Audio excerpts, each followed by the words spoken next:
নমস্কার, আমি বর্ণা। আমুদরিয়া নিউজে সকলকে জানাই স্বাগত। আজ আমাদের আমুদরিয়া স্টুডিওতে এসেছেন একজন বিশিষ্ট সাংবাদিক লেখক মানস ব্যানার্জি, যিনি দি স্টেটসম্যান পত্রিকার সিনিয়র সাংবাদিক। এবার তার তৃতীয় বই প্রকাশিত হচ্ছে চণ্ডাল বুকস থেকে।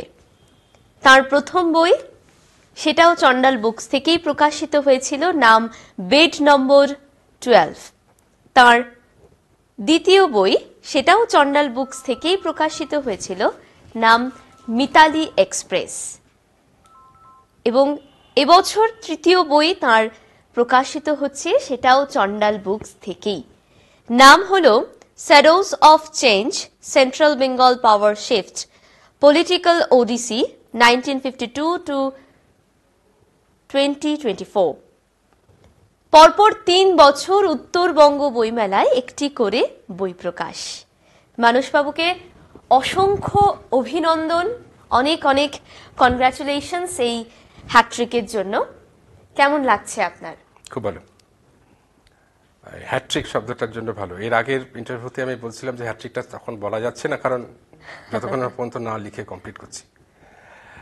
তো এটা খুব ভালো লাগছে যে শিলিগুড়ি একটা অদ্ভুত শহর, যে শহরের সাথে ভালোবাসাটা তৈরি হয়েছে কাজের মধ্যে দিয়ে এবং বই প্রকাশের মধ্যে দিয়ে, এবং ভালোবাসাটা হ্যাট্রিক হতে যাচ্ছে। তার কারণ এই বইমেলা থেকে যে বই লেখার যে সুযোগ এবং বই লেখে যে প্রতিষ্ঠা আমি পেয়েছি, সেই প্রতিষ্ঠা এবারে সেটা হ্যাট্রিক হতে যাচ্ছে, যার ফলে আই ফিল গুড নাও। একদম। আচ্ছা, এবারে বলি, আপনার এই বই লেখার চিন্তা ভাবনা কবে থেকে মাথায় এলো? বই লেখার চিন্তা ভাবনা বলতে কি, বই লেখার চিন্তা ভাবনা খুব ছোটবেলা থেকে, কিন্তু বই লেখাটা খুব কঠিন কাজ, তার যোগ্যতা প্রয়োজন। তো সেই জায়গায় সেই যোগ্যতা অর্জন করতে পারিনি, যার ফলে সেই লেখাটা হয়নি। এবং খুব অদ্ভুত হলো, ইচ্ছে শক্তির মধ্যে দিয়ে এই বই লেখাটা আমার শুরু হলো। আমি যখন এই উত্তরবঙ্গে সাংবাদিকতার ক্ষেত্রে বিভিন্ন সেক্টরে কাজ করতাম, যেমন দুটো সেক্টর আমি বলতে চাই, সেটা হচ্ছে যে একটা Indo Bangladesh border, Indo Bangladesh relation. এখন এই ইন্দো বাংলাদেশ রিলেশনের যে জায়গাটা, তাতে খুব বহু চর্চিত একটা বিষয়। আর একটা হচ্ছে টি সেক্টর, ট্যুরিজম সেক্টর। এবং সত্যি কথা বলতে কি, মানুষ ধরে নিয়েছিল যখন একটা টি কলাম বেরোতো আমার স্টেটসম্যানে প্রতি শুক্রবার দিন, তখন বললো মানুষের এবার একটা টি নিয়ে বই বেরোচ্ছেই। বইটা বেরোয়নি। তারপর ছিটমহল বিনিময় নিয়ে আমি খুব অদ্ভুত কাজ করেছিলাম। যখন শুরু হলো যে হ্যাঁ এতদিন পর ছিটমহল বিনিময় হবে, তখন আমি এপিসোড ওয়াইজ কাজ করেছি, বিভিন্ন মানুষের সাথে কথা বলে। এমনকি ভারতীয় ছিটমহল একটু বাংলাদেশের ভেতরে থাকতো, তারা ফোনে কথা বলতো। এই নিয়ে দীর্ঘ আমার একটা কাজ ছিল, বেশ প্রায় 30 থেকে 32টা এপিসোড আমি তৈরি করেছিলাম। তখন আমার বন্ধু বান্ধবরা, তার মধ্যে একজন টেলিগ্রাফার রয়েছে, সে বলতো, আলোচদা এটা কিন্তু একটা বই হতে পারে। আমি পারিনি, কিন্তু বইটা লিখলাম কখন? ওটা লিখলাম হচ্ছে যখন করোনায় আক্রান্ত হয়ে যখন আমি হসপিটালাইজড হলাম, তখন আমি বললাম, যা, যদি আমি মারা যাই তাহলে তো আমার বই লেখাটা হলো না। তো যাওয়ার আগে এই অভিজ্ঞতাটার কথা যদি লিখে যেতে পারি, তাহলে সেটাই হয়তো বেঁচে থাকবে, আমি হয়তো থাকবো না। কিন্তু আমি আজও বেঁচে আছি। আর এই কিশোর সেই bed number 12, north Bengal medical college and হসপিটালের বেড নাম্বার 12 থেকে যে দিনলিপিটা প্রকাশ করেছিলাম, সেটা প্রচুর মানুষ সেই সময় আমাকে সমর্থন দিয়েছিল, ভালো বলেছিল, এবং তারা বলেইছিল যে এটা একটা বই আকারে আসতে পারে। এবং দ্যাট ওয়াজ কি বলবো, a cylinder of oxygen for me. যে স্ট্রাগলিং লাইফটা চলছিল সেখানে পেশেন্টদের আর কি, তাদেরকে প্রত্যেকেই তো মাস্ক পরিয়ে অক্সিজেন দিতে হচ্ছিল। সেই জায়গায় আমার ওই বেডে শুয়ে শুয়ে লিখে যাওয়াটাই ছিল হচ্ছে অক্সিজেন, বেঁচে থাকার বড় একটা উপাদান। তো যার ফলে বই লেখাটা শুরু হয়েছে একটা হসপিটালের বিছানা থেকে। তার পরবর্তীতে যে দ্বিতীয় বইয়ের কথাটা তুমি বললে এখন আর কি, দ্বিতীয় বইয়ের কথাটা হচ্ছে যে সেই যে অনুপ্রেরণাটা ছিল, টেলিগ্রাফের আমার সেই বন্ধু বলেছিল যেটা বই হতে পারে, তো সেটাকে বই করা হয়নি ঠিক, কিন্তু দীর্ঘদিন ধরে ইন্দো বাংলাদেশের উপরে কাজ করার ক্ষেত্রে দুবার আমার বাংলাদেশ ভিজিট হয়েছিল। তো সেক্ষেত্রে সমস্ত অভিজ্ঞতাটাকে একটা জায়গায় এনে আমি রেখেছি, চেষ্টা করেছি আর কি। এবং সেক্ষেত্রে লিখতে যখন পারছিলাম না, তখন আমি দ্বিতীয়বার একটা অদ্ভুত প্রচেষ্টায় প্রাইভেটলি, প্রথমেরটাতে আমি সরকারি প্রতিনিধি হিসেবে গিয়েছিলাম, দ্বিতীয়টা প্রাইভেটলি আমি গিয়েছিলাম।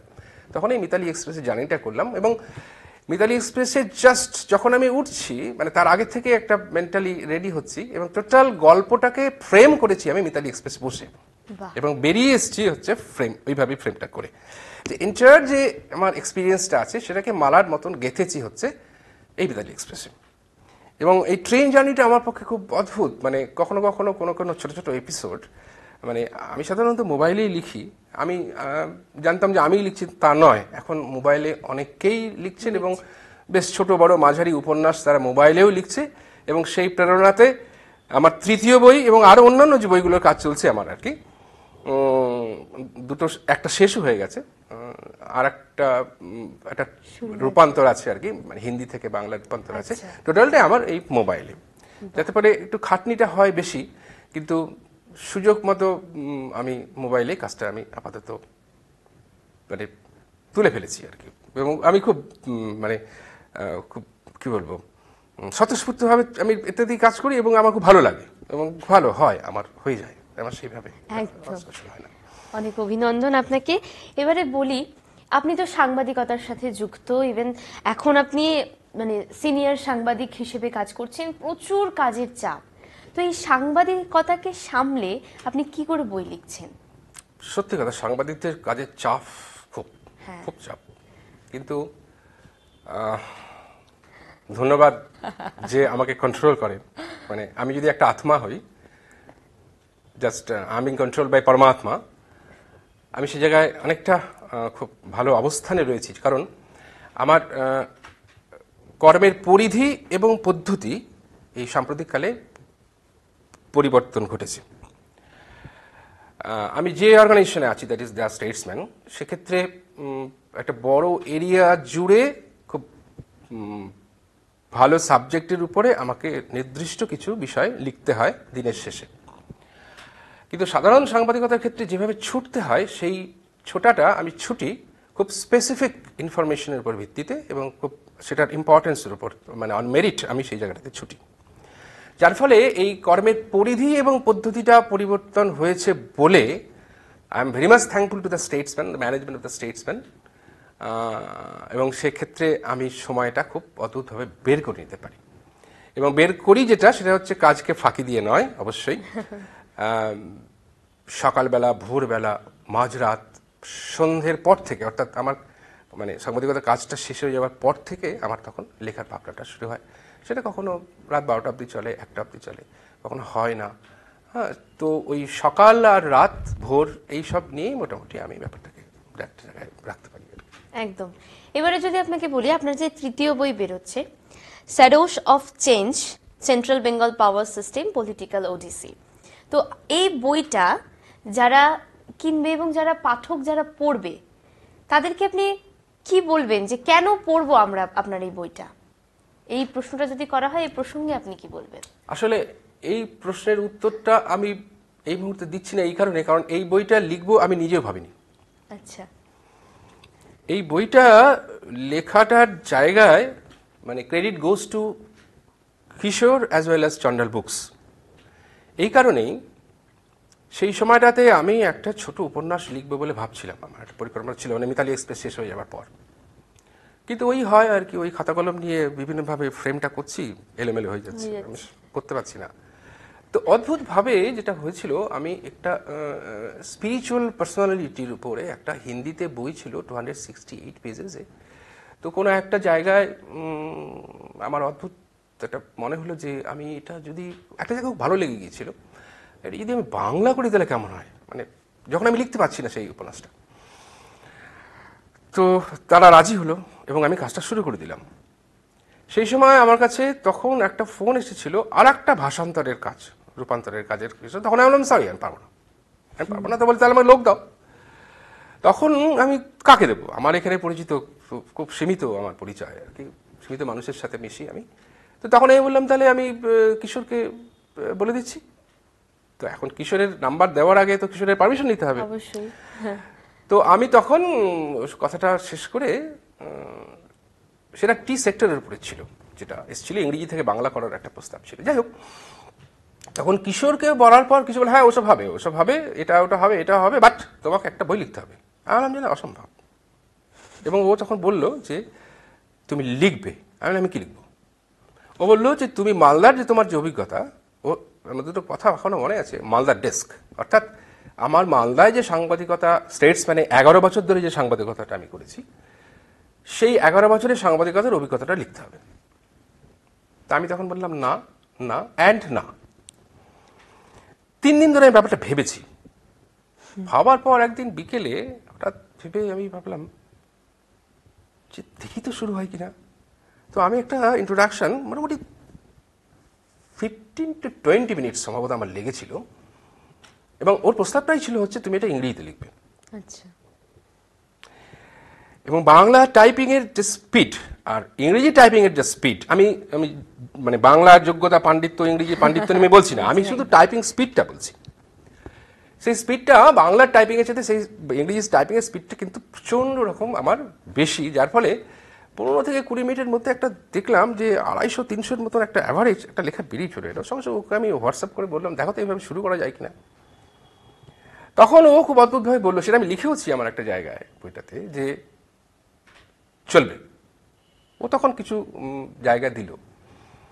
তখন আমি ওর সাথে, তখন আমার একটা ইন্টারঅ্যাক্টিভ সেশন ছিল, সেই সেশনে আমি তখন বললাম যে মানুষ কি চাইছে, মানুষ কিভাবে দেখতে চাই মালদাটাকে, মালদায় কে, মালদায় সাথে সত্যি কথা বলতে কি পলিটিক্যালি যদি আমি ভাবি, তাহলে মালদার আম, মালদার রেশম, মালদার ধুলো, বন্যা, কাদা, বৃষ্টি, জল, তার সাথে যদি রাজনৈতিকভাবে দেখি, তাহলে একটি নাম ফাট করে উঠে আসে, যে গনি ফ্যামিলি, এবি গনি খান চৌধুরী।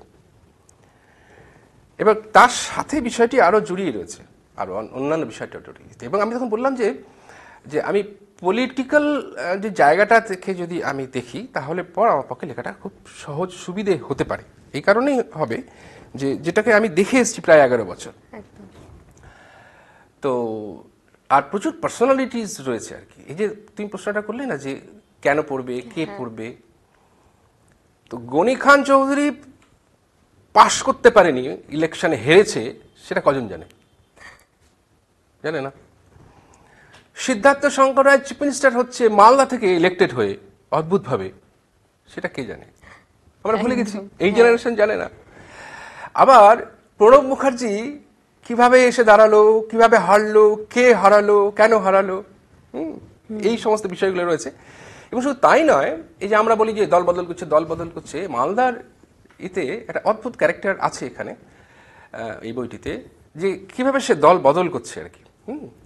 এবং আলটিমেটলি ইংলিশ বাজার একটা শহর, যে শহরটা রাজনীতির একটা গবেষণা কেন্দ্র বলে আমি একটা জায়গায় লিখছি, মানে একটা জায়গায় লিখতে এমন একটা জায়গায় আমি পৌঁছলাম, তখন মনে হচ্ছে আরে এ তো একটা মানে এক্সপেরিমেন্টাল সেন্টার ইংলিশ বাজারটা।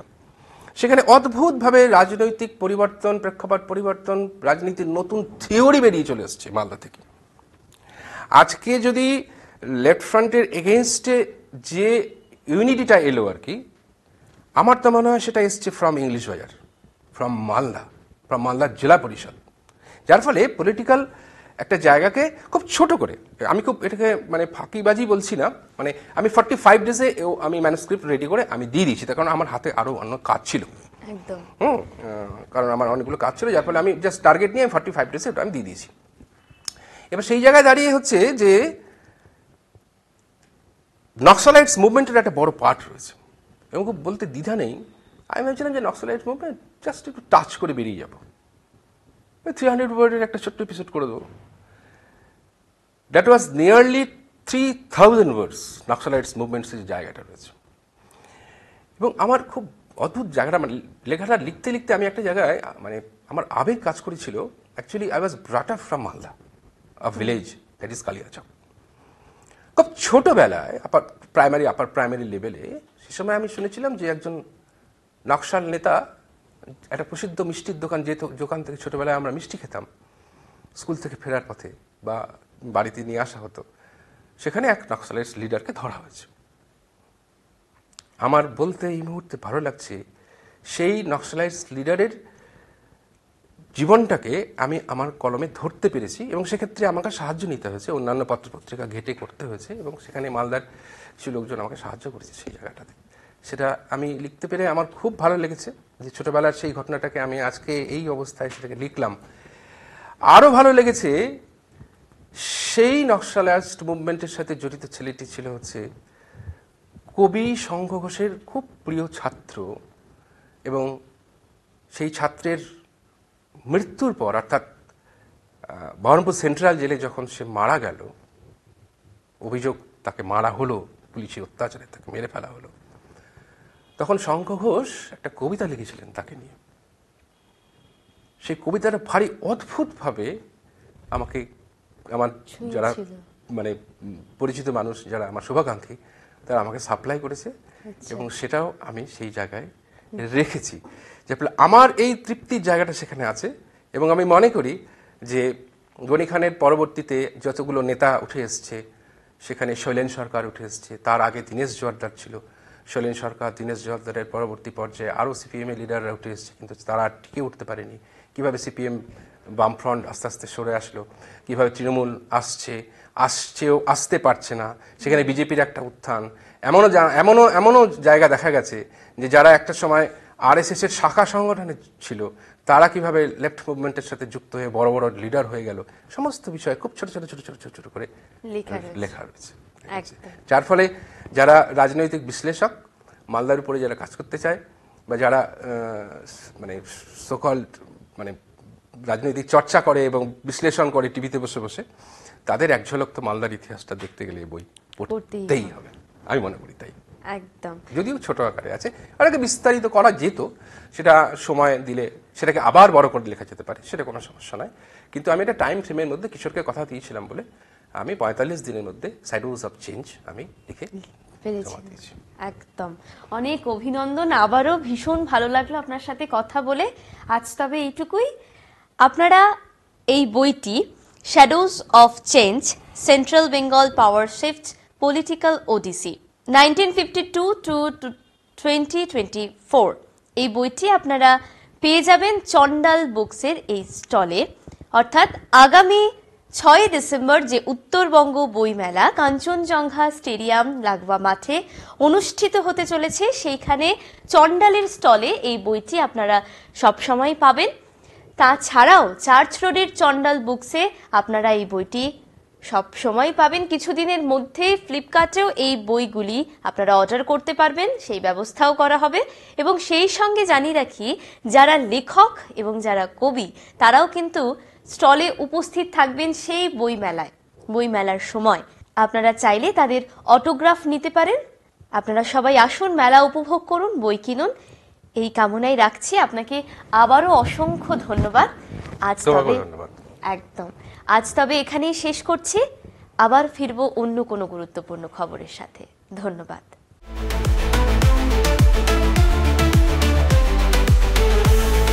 Amudoria News, Voice of the Marginal.